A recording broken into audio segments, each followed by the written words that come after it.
dia, boa tarde, boa noite, não importa de onde você esteja vendo, nem o horário, eu sou o Davi da InforPro e hoje nós vamos mostrar como faz para você comprar um servidor. Como você compra um servidor. Não se compra servidor que nem pãozinho, que você vai na padaria e pede um servidor e leva embora para casa. Não é assim. Para você comprar um servidor correto para o seu projeto, você tem que adequar ele a algumas questões que são importantes e eu vou enumerar agora todas as questões. O assunto de hoje é comprar um servidor. O que eu preciso para comprar um servidor para a minha empresa? O garrancho fica por minha conta. E não se esqueça, curta a nossa página, dê o seu joinha, compartilhe esse vídeo, ajuda muito o canal. Então é o seguinte, o que nós temos que considerar na hora de comprar um servidor para a nossa empresa? Primeira coisa e a mais importante de todas.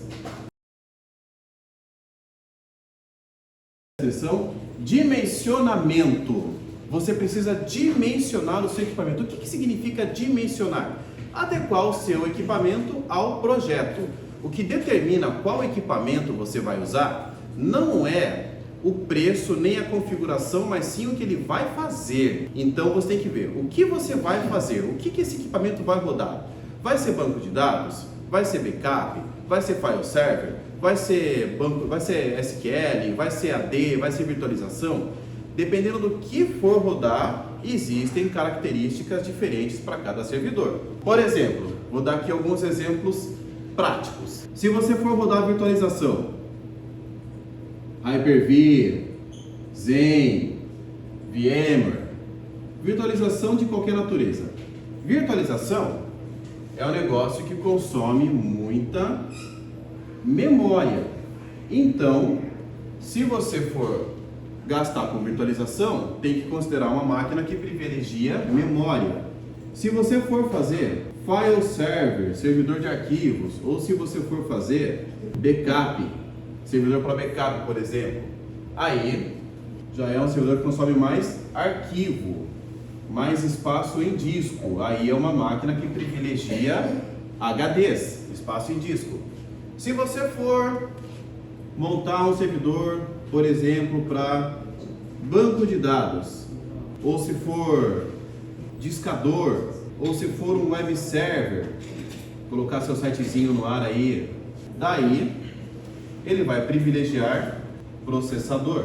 Dependendo do que o seu servidor for rodar, dependendo do tipo do projeto dele, vai ter requisitos que você tem que levar em consideração na hora de fazer a compra do equipamento. Tá bom? Acabou? Não. Porque também você tem que levar em consideração, pro dimensionamento, o tamanho de cada coisa que você for fazer. Então, por exemplo, virtualização. Virtualização pode ser uma virtualização pequena, de 1 ou 2 servidores virtuais. Então aí você vai pensar numa máquina de 32 ou 64 GB de RAM, não mais do que isso, porque é um ambiente pequeno. É um cluster de virtualização de tamanho grande, eu vou rodar 10 a 100 máquinas virtuais com virtual desktop, com um monte de coisa. Aí você vai ter que pensar numa máquina com 128, 256 ou até meio tera de RAM. Aí vai depender do que o seu projeto determinar. Então repara aqui, virtualização ocupa a memória. Agora o quanto de memória é o tamanho do seu projeto de virtualização, aqui no nosso exemplo, que vai determinar o tipo de máquina. A mesma coisa é o seu file server. É um backupzinho de 1 GB. Poxa, qualquer sisteminha aí vai com 50, 60 GB disponível aí para sobrar bastante para os próximos 5 anos, resolve, tá? Eu tenho um file server de 80 teras de dado de vídeo. Aí você vai ter que pensar numa máquina que suporta uma quantidade maior de discos e um nível de controladora RAID mais evoluída para dar conta dessa demanda. Aí é uma máquina já maior. Meu banco de dados, meu banco de dados pequeno, de porte pequeno aí, 5, 6 usuários, não mais do que isso, tá? Então, o processador, qualquer 6-core, vai resolver, tá? O meu banco de dados, o meu discador, ele já é gigante. Eu estou falando aí de 300 usuários pendurados, estou falando de 1000 usuários pendurados, estou falando aí de 1 milhão de transações por hora no meu banco de dados, aí nós vamos pensar em 2 processadores de 8 core, ou 12, ou 14 core, tá?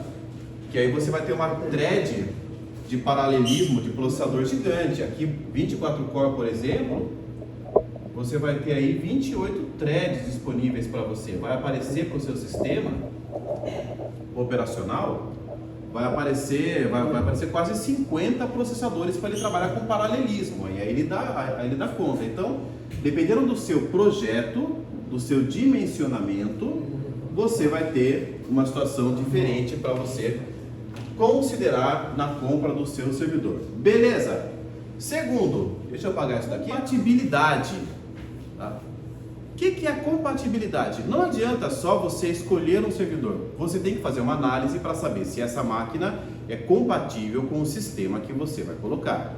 Isso não quer dizer que tem que ser um servidor novo. Muito pelo contrário, dependendo do sistema que você colocar, ele só vai ter compatibilidade em máquinas mais antigas. E aí você tem que considerar uma máquina seminova ou um servidor refurb para dar conta do seu trabalho. Exemplo, vamos imaginar que você quer colocar uma virtualização, vai utilizar o VMware versão 6.7.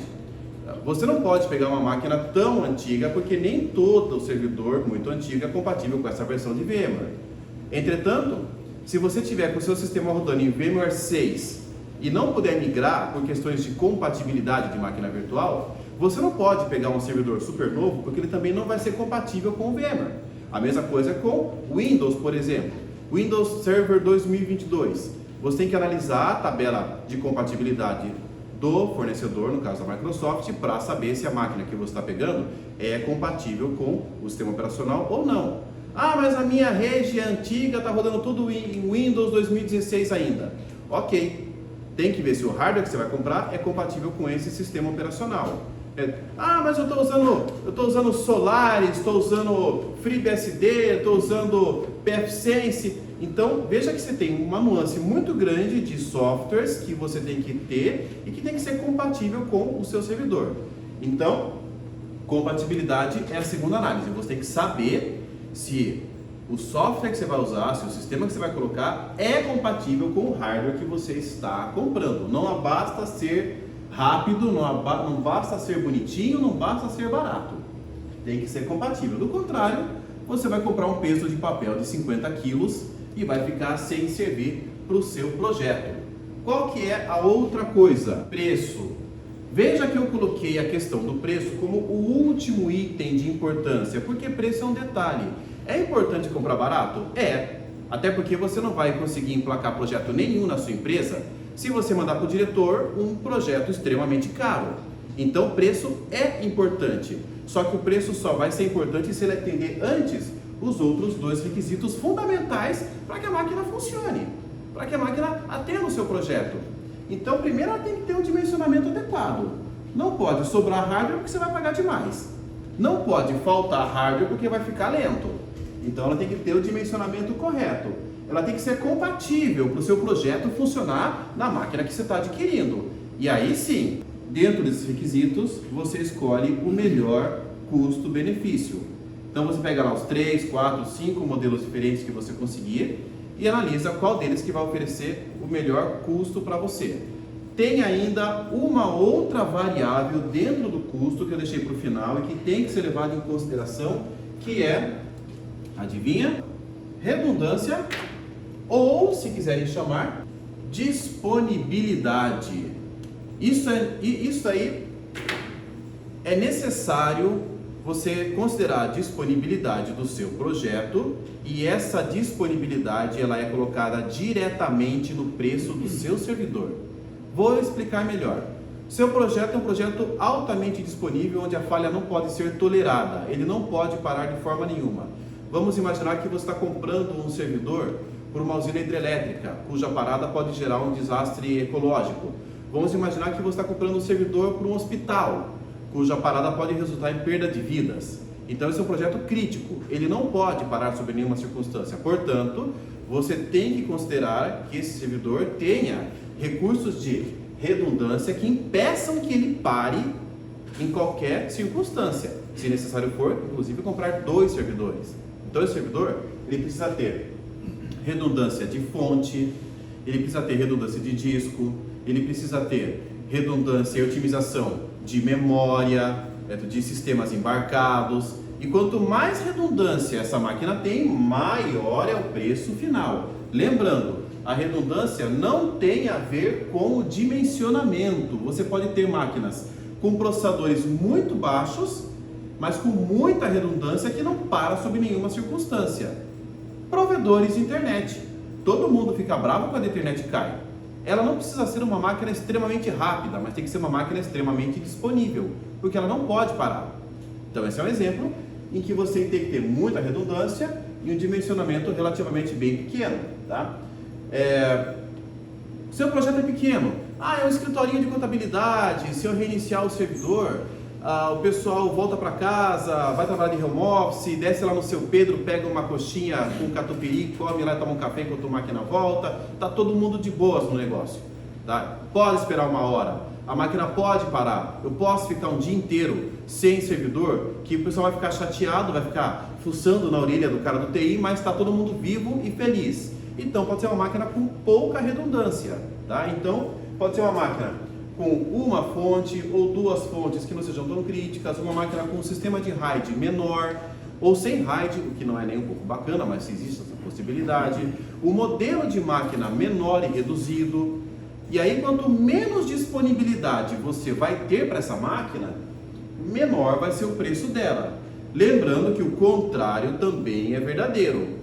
Você pode ter máquinas com configuração muito alta e que tem uma disponibilidade muito pequena. Exemplo, mineradores de bitcoins, que são servidores que têm uma configuração altíssima, maior do que qualquer máquina gamer que você possa imaginar hoje, e que não tem nenhum recurso de disponibilidade, porque ninguém vai morrer se ela parar. No máximo a gente deixa de ganhar um trocadinho enquanto ela faz a mineração, mas ela volta, ela não é necessária.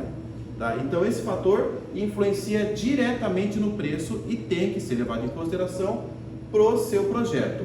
Beleza? Dimensionamento, compatibilidade e preço. Se você não quiser fazer esse trabalho, chama a gente aqui da InforPro.